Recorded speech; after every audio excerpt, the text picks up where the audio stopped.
ইবাদত উপকার লাভের দিক থেকে দুই প্রকার। আমি আপনি যে ইবাদত করি, এই উপকার লাভের দিক থেকে ইবাদত দুই প্রকার। এক নম্বর, নিজে ইবাদত করে উপকার লাভ করবেন। দুই, অন্যের সাহায্যে ইবাদত করে উপকার লাভ করা। আপনারা নামাজ পড়লেন, আজকে এশার নামাজ, কালকে ফজর পড়বেন ইনশাআল্লাহ। নিজে নিজে ইবাদত করলেন, এই ইবাদতের সওয়াব নিজে পাবেন। তাহলে এই ইবাদতের উপকারিতা আপনি নিজেই পেলেন। উপকারিতা লাভের দিক থেকে ইবাদত দুই প্রকার। এক নম্বর, নিজে নিজে উপকার লাভ করা, নামাজ পড়বেন, নিজের উপকার নিজের লাভ করলেন। দুই নম্বর, অন্যের সাহায্যে ইবাদত করে উপকার লাভ করা।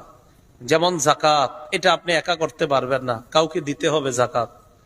তাকে যাকাত দেওয়ার মাধ্যমে আপনার আমল নামায় সওয়াব জমা হবে, লিপিবদ্ধ করা হবে। এই হলো দুই প্রকার।